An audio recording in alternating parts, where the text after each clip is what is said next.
बूढ़े बाबा ने विश्वनाथ जी से पूछा, गुरुदेव, वीरानगढ़ में परिस्थितियां काफी विषम हो चुकी है। सिद्धार्थ ने पूरे गांव सहित सीधे शैतान को ही चुनौती दे दी है। अब शैतान चुप नहीं बैठेगा। यह ब्रह्म राक्षस भी उसी द्वारा भेजा गया था। शैतान की शक्ति कितनी अधिक होती है ये तो आपको पता है ना। न जाने और क्या क्या देखना पड़ेगा इन आंखों को। गांव के ऊपर क्या क्या मुसीबतें आएंगी ये तो मुझे भी नहीं पता। मैं जानता हूं कि इन सब का सामना किए बगैर इस शैतान नाम के संकट से मुक्ति नहीं मिलने वाली। लेकिन गुरुदेव, मैं निर्दोष लोगों के जान की बलि नहीं देना चाहता। पिछले कुछ समय में गांव के कुछ निर्दोष लोग भी मारे गए हैं। ब्रह्म राक्षस खुद 3 लोगों को उठाकर लेकर गया था और उन्हें अपना भोजन बना लिया था। अब आप ही मार्गदर्शन करें कि ऐसे समय में हमें क्या करना चाहिए।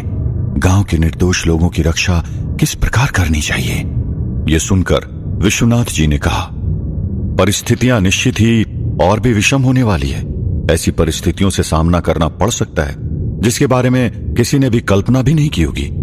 एक विशेष बात और बता दूं, मृत्यु निश्चित है। गांव के कई लोग मारे जाएंगे, ये सत्य अटल है। यह सुनकर बूढ़े बाबा का दिल थम गया। विश्वनाथ जी ने कहा, तुम चाहे जो भी कर लो, लेकिन सत्य बदलने वाला नहीं है। लेकिन अगर तुम कुछ बदल सकते हो तो वो होगा वस्तुओं को देखने का नजरिया। मेरे पास रहकर तुमने अपने दृष्टिकोण को बदलकर जो लाभ पाया वो अब तुम्हें गांव वालों को भी देना होगा। शिमला जाने से पहले तुम्हें गांव वालों को उनके मन को विजेता बनाने के लिए प्रशिक्षण देने का वादा किया था। जो तुम भूल चुके हो उसे फिर से शुरू करो। गांव वालों की शारीरिक, मानसिक, आर्थिक और आध्यात्मिक उन्नति के लिए उनके मन को स्थिर होना अति आवश्यक है। सिद्धार्थ और गौरी को अब तुम्हारी विशेष आवश्यकता होगी। शैतान खुद समय आने से पहले कई सारी शैतानी शक्तियों को भेजेगा, लेकिन उन सब के विफल होने के बाद खुद सामने आएगा। मैं इस समय यहां पर बैठे बैठे वीरानगढ़ में होने वाले एक महायुद्ध को देख रहा हूं। ये युद्ध महाप्रलयकारी होगा। कई सारे समुदाय इस युद्ध में जुड़ेंगे, विनाश होगा, लेकिन यह युद्ध एक अध्याय का अंत करके एक नए अध्याय को शुरू करेगा। इसलिए तुम सब तैयार हो जाओ। इस युद्ध के शुरू होने से पहले और एक बहुत बड़ी घटना घटने वाली है, जिसमें मेरा इस पृथ्वी पर रहने का आखिरी वजह भी शामिल है। समय रहते ही तुम सबको पता चल जाएगा। मेरा आशीर्वाद आप सबके साथ है। कल्याणमस्तु। विश्वनाथ जी के आशीर्वाद और मार्गदर्शन पाकर बूढ़े बाबा कृतार्थ हुए।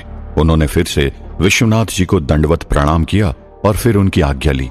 बूढ़े बाबा ने एक दिव्य रास्ता अपनी शक्ति द्वारा खोला और उस दिव्य सुरंग के अंदर में चले गए। उस तरफ सिद्धार्थ के खो जाने पर गुफा के अंदर बैठे बैठे सभी चिंताग्रस्त हो रहे थे। गौरी का रो रो कर बुरा हाल था। सरपंच काका ने गौरी के सर पर हाथ रखकर उसे शांत करने की कोशिश करते हुए कहा, बेटा, तुम सिद्धार्थ की बिल्कुल चिंता मत करो। वो जहां कहीं भी हो एकदम ठीक होगा। सिद्धार्थ का बाल भी बांका नहीं होगा। देखा नहीं तुमने, एक हाथ टूटा हुआ होने के बावजूद भी उसने उस राक्षस से किस तरह जम के सामना किया। किसी को पता भी नहीं लगने दिया कि उसका एक हाथ टूटा हुआ है। कितनी बार तो उसने अपना टूटा हुआ हाथ आगे कर दिया था। बिल्कुल फिक्र मत करो बेटा, सिद्धार्थ इस गांव का रक्षक है। हम सबकी प्रार्थना उसके साथ है। ईश्वर उसकी रक्षा करेगा, उसे कुछ नहीं होगा बेटा।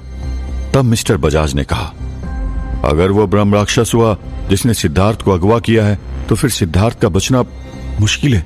देखा ना आपने, उसने बूढ़े बाबा को भी मार दिया, अब सिद्धार्थ को भी वो मार देगा। गौरी ने अपने पिता को कटाक्ष करते हुए कहा, तब जाकर शायद आपको शांति मिलेगी ना, है ना पापा? यह सुनकर मिस्टर बजाज ने कहा, यह तुम कैसी बात कर रही हो गौरी? मैं क्या सिद्धार्थ का दुश्मन हूं जो उसका बुरा चाहूंगा? गौरी ने कहा, दुश्मन तो हो आप पापा। आपने कभी सिद्धार्थ और मेरे रिश्ते को खुश होकर स्वीकार नहीं किया। आपने सिर्फ इसलिए स्वीकार किया कि आप जानते थे कि मेरे और सिद्धार्थ के रिश्ते को अगर आप स्वीकार नहीं भी करेंगे तब भी हमारा रिश्ता कायम रहेगा। हर बार मौका मिलते ही आपने हर चीज में सिद्धार्थ को दोषी ठहराया, और आज सिद्धार्थ के गायब हो जाने पर आप कितने यकीन के साथ कह रहे हैं कि सिद्धार्थ को ब्रह्म राक्षस ने मार दिया होगा। मन ही मन तो आप यही चाहते होंगे ना कि काश सिद्धार्थ मर जाए, जो मेरी बेटी का पीछा छूटेगा।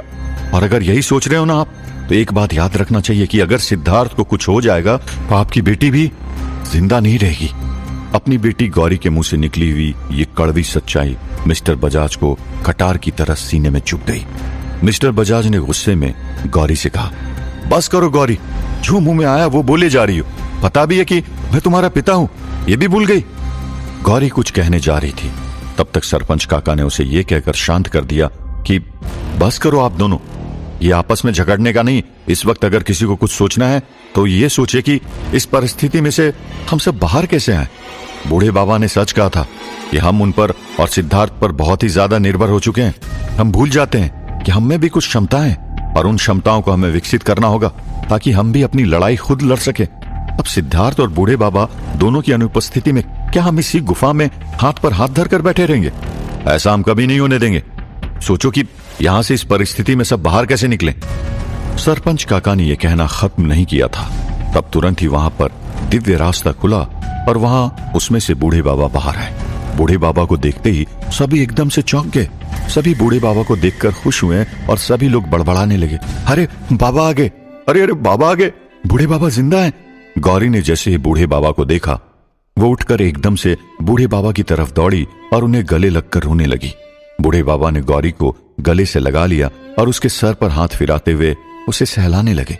उन्होंने कहा, क्या हुआ? सब मुझे इस तरह देखकर चौंक क्यों गए? और गौरी इतना क्यों रो रही है? सब ठीक है ना? सिद्धार्थ कहां पर है?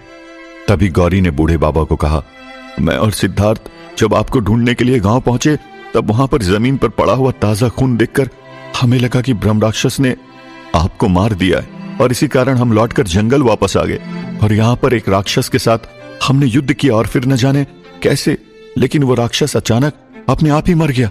और फिर गांव की परिस्थिति क्या है, कैसी, और शायद आपका कुछ पता चल जाए ये देखने के लिए मैं और सिद्धार्थ फिर से जंगल को पार करते हुए वीरानगढ़ की ओर रवाना हुए। लेकिन तब अचानक कोई वस्तु जो बहुत ही ज्यादा तेज थी वो अचानक से हमारे सामने आई और सिद्धार्थ को उठाकर कहीं पर लेकर चली गई। ये जरूर ब्रह्म राक्षस ही होगा। लेकिन बाबा, आप कहां पर गए थे? क्या ब्रह्म राक्षस ने आपको कोई हानि नहीं पहुंचाई? और आप ब्रह्म राक्षस के चंगुल से छूटे किस तरह? बूढ़े बाबा ने कहा, सबसे पहले शांत हो जाओ।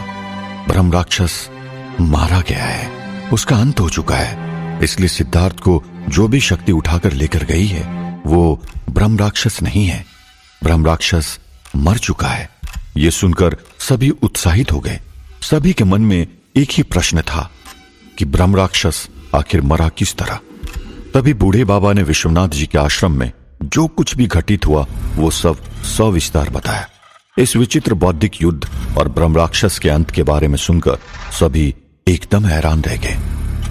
मोतीबाई भी ये सुनकर अचंभित रहेगी, क्योंकि उन्हें भी ये नहीं पता था कि आखिर ब्रह्म राक्षस का अंत किस प्रकार हो सकता था। और इस प्रकार से ज्ञान और बुद्धि के बल पर अहंकार के टूटने पर ब्रह्म राक्षस के भस्म हो जाने के बारे में सुनकर सभी एकदम हैरान हो गए थे। तब गौरी ने कहा, अगर सिद्धार्थ को ब्रह्म राक्षस ने अगवा नहीं किया तो फिर किसने किया होगा? बूढ़े बाबा ने कहा, यह जो कुछ भी होगा, ये छुपी शैतानी शक्ति होगी, वो निश्चित ही शैतान द्वारा भेजी गई होगी, क्योंकि अब शैतान रुकने वाला नहीं।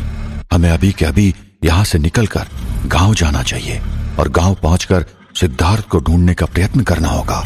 ये कहकर बूढ़े बाबा ने वहां पर फिर से वीरानगढ़ जाने के लिए एक दिव्य रास्ता बनाया और सभी गांव वाले उस रास्ते के अंदर जाकर वीरानगढ़ पहुंचने लगे। उस तरफ जर्मनी में इंस्पेक्टर देव स्मिथ अपनी गाड़ी में बैठकर उस चर्च ऑफ सैटन से निकलकर अपने घर की तरफ लौट रहा था। जैसे जैसे वो छाया से दूर जाने लगा, वैसे वैसे वो छाया के मायाजाल से भी मुक्त होने लगा और उसके सोचने समझने की ताकत फिर से आने लगी। तभी उसके मन में ये ख्याल आने लगा कि क्या वो स्त्री जो बात कर रही थी वो मुझसे सच बोल रही थी या मुझे धोखा दे रही थी। मुझे नहीं पता कि मुझे उस वक्त क्या हो रहा था। मैं वहां से बिना कोई सबूत लिए किस तरह वहां से लौटने लगा। मुझे वो इंसानी मांस की थैली अपने साथ सबूत के तौर पर रख लेनी चाहिए थी। क्या मैं अभी इसी वक्त फिर से मुड़कर वहां पर जाकर सबूत अपने साथ लेकर आऊं? नहीं, मेरी दोबारा लौटकर जाने की हिम्मत ही नहीं हो रही।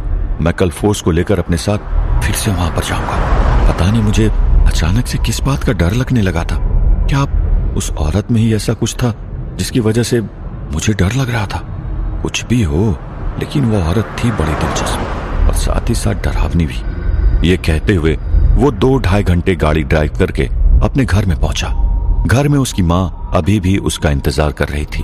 उसके घर के अंदर कदम रखते ही उसकी माँ ने उसे डांटा, ओए कित्थे मर गया था तू? कितने फोन किए मैंने तेनू, उठाने को तेरा प्यों मर रहा था। 1000 बार बोला कि देरी से आने वाला हो तो फोन किया कर, लेकिन ना, तेरी बिजी की गल एक बार में सुनेगा तो कैसे ना।